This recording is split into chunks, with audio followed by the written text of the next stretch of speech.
केशवनगर राज्य के एक छोटे से गांव में आदित्य नाम का एक मेहनती किसान रहा करता था। आदित्य के परिवार में उसके माता पिता के अलावा उसकी एक छोटी बहन भी थी जो कि विवाह के लायक हो चुकी थी। एक दिन आदित्य अपने खेत में हाल चला रहा था कि तभी उसका मित्र कन्हैया उसके पास आकर बोला, अरे आदित्य, तुमने सुना? अरे गांव के मुखिया के घर जिसने चोरी की थी वो हमारे गांव का ही मोहनलाल है। और जब उससे पूछा गया कि उसने चोरी क्यों की तो उसने कहा कि उसकी मजबूरी थी। उसने ये भी कहा कि वो चोरी करना नहीं चाहता था। सब भाग्य का खेल है। अरे ऐसा वही करते हैं जो मेहनत नहीं करते और हमेशा अपने भाग्य पर रोते रहते हैं। मूर्ख कहीं का। अरे मूर्ख इतना भी नहीं समझते हैं कि मेहनत से ही भाग्य बनता है। इतना बोलकर आदित्य फिर से अपना हाल चलाने लगा और कन्हैया वहां से चला गया।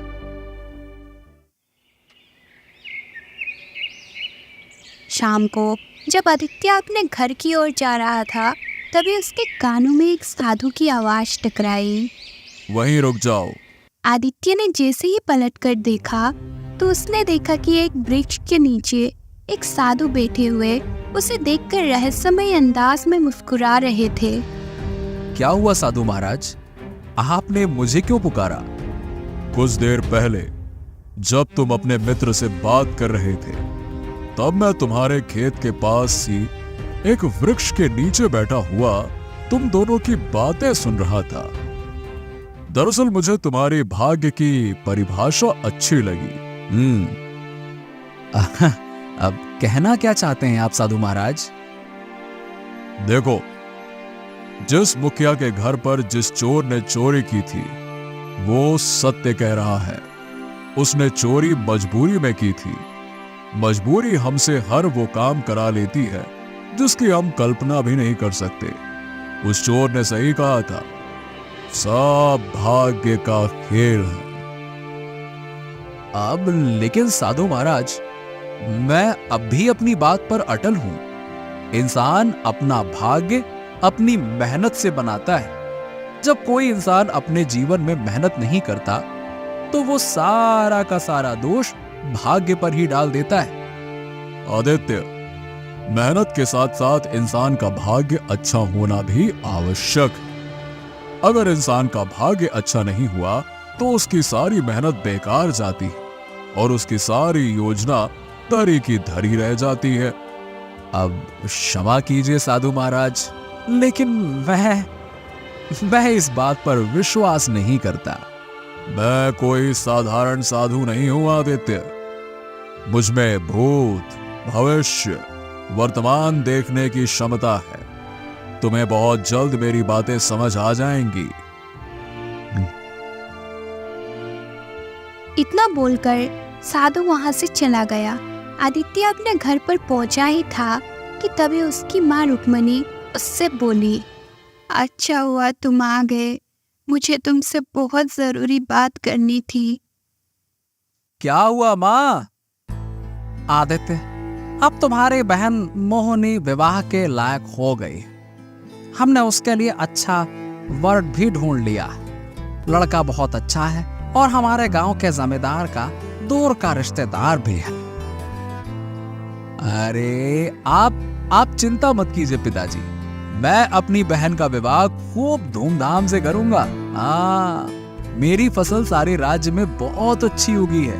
बस कुछ दिन बाद फसल की कटाई प्रारंभ होने वाली है। मैं अपनी फसल को राज्य में बहुत अच्छे दाम में बेचूंगा और फिर देखना, आप अपनी बहन का विवाह धूमधाम से करूंगा। आदित्य के परिवार वाले मुस्कुराने लगे। मगर अगले दिन जब आदित्य अपने खेत पर गया तो खेत का दृश्य देखकर वो पूरी तरह से घबरा गया। अरे ये क्या? मेरी फसल में तो कीड़े लग गए। ये कैसे संभव हो सकता है? हे भगवान, मुझे जल्द से जल्द अपने खेत में दवाई छिड़कनी होगी। नहीं तो सब कुछ बर्बाद हो जाएगा। आदित्य उसी दिन अपने खेत में कीटनाशक दवाई छिड़क दी। उसने बहुत प्रयास किया मगर कीड़े लगना बंद नहीं हुआ और आदित्य की फसल बर्बाद हो गई। अपनी मेहनत को इस तरह से बर्बाद होता देख आदित्य उदास हो गया और चुपचाप अपने घर चला गया।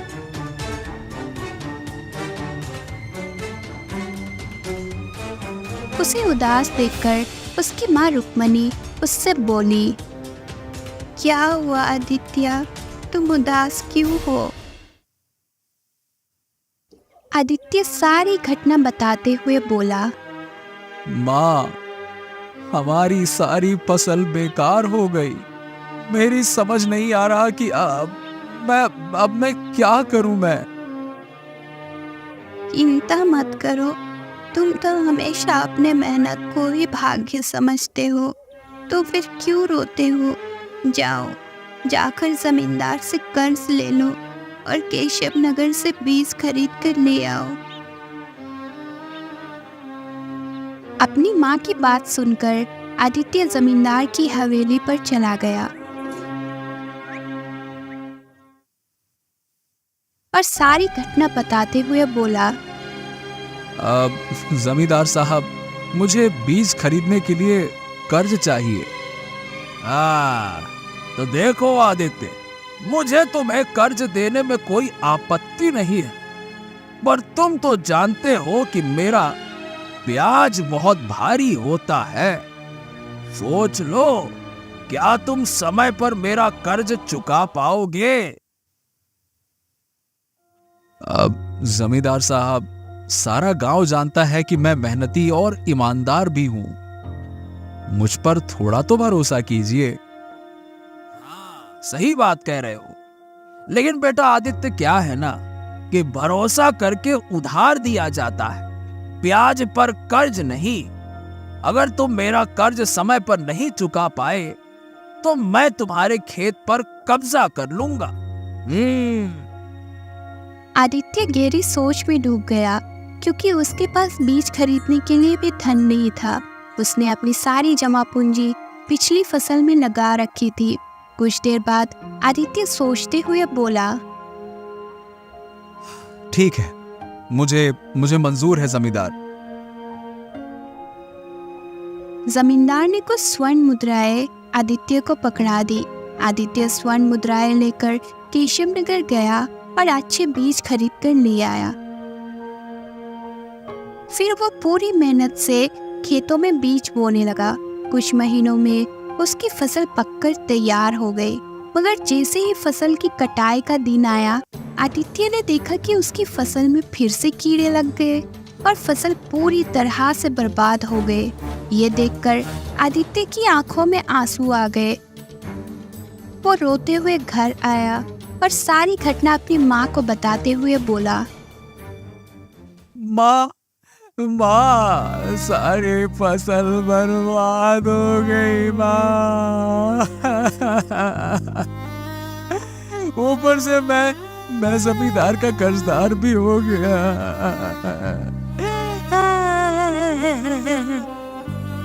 अब हमारी बिटिया का विवाह कैसे होगा?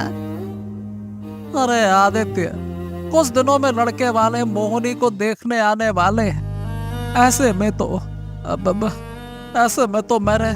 मेरे सारे गांव के सामने नाक कट जाएगी। तभी वहाँ जमींदार आ पहुंचा और आदित्य से बोला, अरे ओ आदित्य, मैं अपना धन ब्याज सहित लेने आया हूँ। क्या हुआ भाई, कहाँ हो?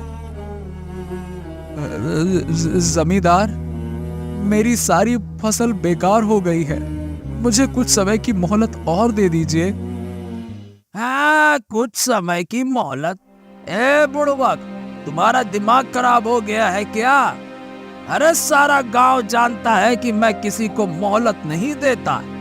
देख भाई, वादे के मुताबिक मैं तुम्हारे खेत पर कब्जा करता हूँ। अब अगर तुम अपना खेत छुड़ाना चाहते हो, सीधी बात है, मेरा धन ब्याज सहित लौटा दो और खेत ले जाओ।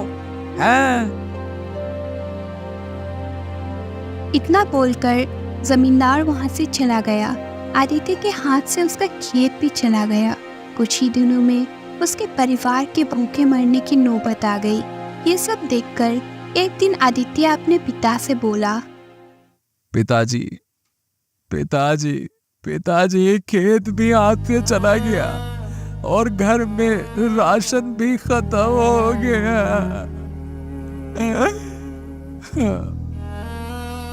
बेटा, मुझे लगता है कि हमारे बिटिया का विवाह अब कभी नहीं हो पाएगा। मैंने सुना है कि केशव नगर के महाराज विक्रम बहुत ही दयालु है, तो जाकर उनसे सहायता क्यों नहीं मांगता? आप सही कहती हो माँ। मैं आज ही केशव नगर जाकर महाराज से सहायता मांगता हूँ। आदित्य उसी दिन केशव नगर के राजा विक्रम के महल में जाने ही वाला था, लेकिन संयोग से राजा विक्रम उसे महल के बाहर ही मिल गए। आदित्य ने राजा विक्रम को सारी घटना बताते हुए कहा, महाराज की जय हो, महाराज की जय हो। महाराज, मेरी सहायता कीजिए। मेरे घर में खाने को कुछ भी नहीं है और मेरी बहन विवाह योग्य हो गई है। अच्छा, तो इसमें हम क्या कर सकते हैं? तुम्हारी फसल में 2 बार कीड़े लगे हैं, जबकि आसपास के किसानों की फसल में ऐसा नहीं हुआ। इसका अर्थ ये है कि तुम्हारा भाग्य सही नहीं चल रहा है, और दूसरा ये है कि तुम झूठ बोल रहे हो। महाराज, मैं झूठ नहीं बोल रहा हूँ। मैं कैसे मान लूं कि तुम सच बोल रहे हो? मैं तुम्हारी कोई सहायता नहीं कर सकता। बात खत्म, यहाँ से जा सकते हो। राजा विक्रम की बात सुनकर आदित्य उदास हो गया और अपने गांव की ओर चल दिया। आधे रास्ते में वो एक घने वृक्ष के नीचे बैठ गया और अपने आप से बोला, पता नहीं ये मेरे सुख को किसकी नजर लग गई है। तभी आदित्य की नजर सामने पड़े एक व्यक्ति पर पड़ी, जिसके शरीर से खून बह रहा था। वो तुरंत उस व्यक्ति के पास पहुंचा और देखा कि वो मर चुका है। अरे, ये तो मर चुका है। तभी आदित्य की नजर उसके हाथ पर गई, जहां एक बड़ा हीरा चमक रहा था। अरे, ये हीरा तो बहुत कीमती लगता है। क्यों ना इसे मैं केशव नगर जाकर किसी जौहरी को बेच दूं? इससे मुझे अच्छी खासी रकम मिल जाएगी और मैं जमींदार से अपना खेत छुड़ा सकता हूँ। हाँ। तभी आदित्य के मन में एक आवाज आई, ये गलत है, ये चोरी जैसा होगा। हाँ? क्या? नहीं, ये सही नहीं है। मुझे ऐसा नहीं करना चाहिए। मगर आदित्य के मन में एक दूसरी आवाज आई, अगर मैं इसे नहीं ले जाऊंगा तो कोई दूसरा इसे ले जाएगा। इससे बेहतर है कि मैं इसे बेचकर अपने दुखों का अंत कर लूं। ये विचार आते ही आदित्य हीरा लेकर केशव नगर चला गया और एक जोहरी के दुकान पर जाकर बोला, हाँ, अब ये मेरा हीरा है। इसके कितने दाम मिलेंगे? जोहरी हीरा देखकर चौंक गया और सोचने लगा, ये हीरा तो बहुत ज्यादा कीमती है और इस युवक की हालत देखकर साफ लग रहा है कि ये इसका नहीं है। जोहरी ने आदित्य को बहुत कम मुद्राएं पकड़ाते हुए कहा, ये लो, ये हीरा इतने का ही है। क्या? ये क्या कह रहे हो? ये हीरा तो बहुत कीमती है। लाओ इसे वापस करो। मैं इसे किसी और जौहरी को बेच दूंगा। अरे, तुम्हारा दिमाग खराब हो गया है क्या? अब ये हीरा मेरे पास ही रहेगा। मैं समझ गया हूँ कि ये तुम्हारा नहीं है, क्योंकि इतने कीमती हीरे का मालिक कोई ऐसे चिंदी फटे कपड़े पहनने वाला नहीं हो सकता। देखो, जो दिया है उसे लेकर जाओ, नहीं तो मैं तुम्हारी शिकायत महाराज से कर दूंगा। ये सुनकर आदित्य क्रोधित हो उठा और हीरा छीनकर जोरी को धक्का दे दिया। जोरी का सिर दीवार से टकराया और वो वही दम तोड़ बैठा। ये देखकर आदित्य के हाथ पैर फूल गए। हे भगवान, ये मुझसे क्या हो गया? मैंने हत्या कर दी। हे भगवान, अब मैं क्या करूं? तभी वहां एक व्यक्ति आ गया और उसने जोरी को मरा हुआ देखा। साथ ही उसने आदित्य के हाथ में हीरा देखकर सारा माजरा समझ लिया। आदित्य घबराते हुए उस व्यक्ति से बोला, मैंने इसे नहीं मारा। मैंने तो सिर्फ अपना हीरा वापस लिया था जो ये नहीं दे रहा था। मैंने तो उसे धक्का दिया। मुझे नहीं पता वो कैसे मर गया।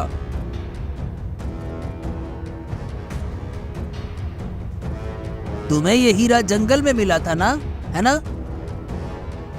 अब हाँ, लेकिन तुम्हें कैसे पता? अरे, तुम्हें ये हीरा उस व्यक्ति के पास मिला होगा जो झाड़ियों में मरा हुआ पड़ा था और उसके शरीर से खून बह रहा था, है ना? अब हाँ, लेकिन तुम ये सब कैसे जानते हो? अरे, क्योंकि मैंने ही उसे मारा था। वो मेरा साथी था जो गद्दारी करके भाग रहा था और मैंने उसे पीछे से वार करके मार डाला। क्या? कौन हो तुम? मेरा नाम बिरजू है। मैं महाराज विक्रम के राजकोष में काम करता हूँ। मैंने ही राजकोष से स्वर्ण मुद्राएं और हीरे चुराए थे और ये जौहरी उन्हें खरीदता था। अच्छा हुआ ये मर गया, क्योंकि ये हमेशा कम दाम देता था। इतना कहकर बिरजू ने अपनी जेब से एक बड़ी पोटली निकाली। आदित्य ने देखा कि उसमें कई छोटे छोटे हीरे चमक रहे थे। बिरजू ने आदित्य से कहा, ठीक है, ये पोटली तुम रख लो और अपने गांव ले जाओ। मैं कुछ दिनों बाद तुम्हारे घर इसे लेने आऊंगा। लेकिन ये तो बहुत ज्यादा हीरे हैं। क्या तुमने इन्हें भी राजा विक्रम के कोष से चुराया है? हाँ, और मैं ऐसा इसलिए कर रहा हूँ क्योंकि महाराज के मंत्री को मुझ पर शक हो गया है। ये हीरे तुम्हारे घर सुरक्षित रहेंगे और किसी को शक भी नहीं होगा। अगर तुमने मेरी बात नहीं मानी तो मैं महाराज से शिकायत कर दूंगा और मैं कहूंगा कि जंगल में तुमने ही उस व्यक्ति को मारा था और उसका हीरा छीन कर यहाँ ले आए थे। हाँ, और जब जौहरी ने हीरा खरीदने से इनकार कर दिया तो तुमने उसे भी मार दिया। लो भाई, सब जगह तुम ही फंसोगे, ध्यान रखना। नहीं, तुम ऐसा मत करना। अब तुम जो कहोगे मैं वो करूंगा। हाँ, मुझे तुमसे यही उम्मीद थी। इतना कहकर बिरजू ने मरे हुए जोरी के पास से ढेर सारी स्वर्ण मुद्राएं उठाकर आदित्य को थमा दी। हाँ, अब ये मर चुका है तो इसकी स्वर्ण मुद्राओं पर भी तुम्हारा ही अधिकार है। ले लो। आदित्य स्वर्ण मुद्राएं और बिरजू द्वारा दिए हीरे को लेकर चुपचाप अपने गांव की ओर चल पड़ा। बिरजू धीरे धीरे उसके पीछे पीछे चल रहा था, क्योंकि वो देखना चाहता था कि आदित्य का घर किस गांव में और कहाँ है। कुछ घंटे बाद आदित्य अपने घर पहुंचा और बिरजू निश्चित होकर वहां से चला गया। आदित्य ने बिरजू द्वारा दी गई हीरे की पोटली छुपाकर रख दी और स्वर्ण मुद्राएं अपने पिता सुखदेव को देते हुए बोला, ये लो पिताजी, महाराज विक्रम ने मेरी कहानी सुनकर मुझ पर तरस खाया और ये स्वर्ण मुद्राएं इनाम के रूप में दे दी। ये तो बहुत अच्छा हुआ आदित्य। इन स्वर्ण मुद्राओं से हमारा कर्ज भी उतर जाएगा, खेत भी वापस मिलेगा और मोहनी का विवाह ही हो जाएगा, है ना?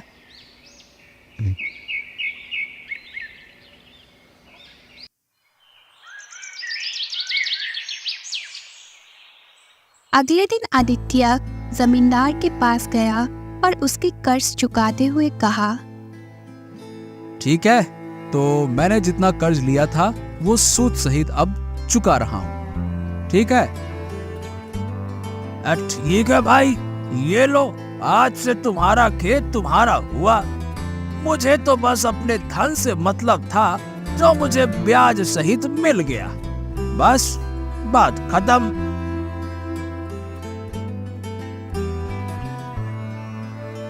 आदित्य जमींदार की हवेली से खुश होकर चला आया, लेकिन जैसे ही वो अपने घर पहुंचा, वहां का दृश्य देखकर वो स्तंभ रह गया। उसके घर में राजा विक्रम, उनके मंत्री हुकुम सिंह और 2 सैनिक खड़े हुए थे। दोनों सैनिकों ने बिरजू को पकड़ रखा था। राजा विक्रम का मंत्री हुकुम सिंह राजा विक्रम की ओर देखते हुए बोला, महाराज, हमारे गुप्तचर ने बताया है कि बिरजू इसी घर में छुपा था। अब तक महल से जो भी स्वर्ण मुद्राएं और हीरे चोरी हुए थे वो बिरजू ने ही चुराए थे। जब गुप्तचर ने कल उस जौहरी की दुकान पर छानबीन की तो उसे मरा हुआ पाया। महाराज, जौहरी को मैंने नहीं मारा, उसे आदित्य ने मारा है और मेरे साथी को भी आदित्य ने ही मारा है। ये सुनकर आदित्य के हाथ पैर कांपने लगे।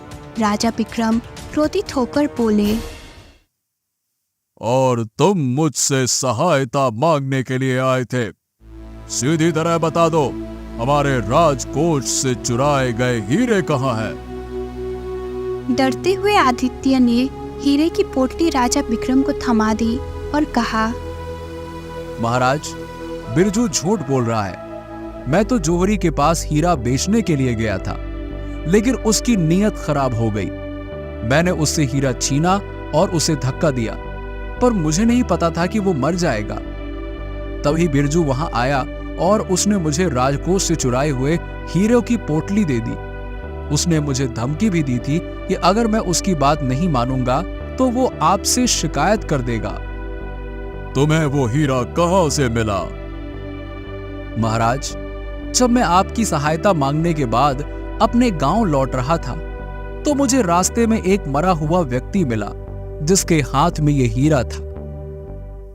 तुम्हें तुरंत आकर हमें सूचित करना चाहिए था, लेकिन तुमने ऐसा नहीं किया। तुम भी उतने ही दोषी हो जितना बिरजू।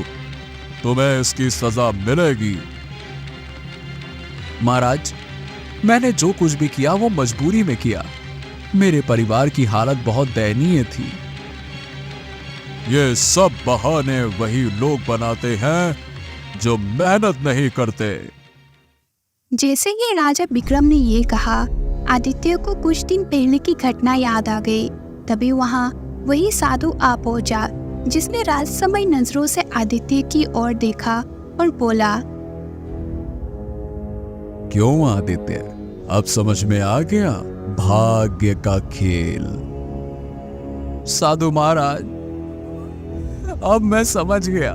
मनुष्य का भाग्य अच्छा होना चाहिए, वरना वो कितनी भी मेहनत क्यों ना कर ले, उसे सफलता नहीं मिलती।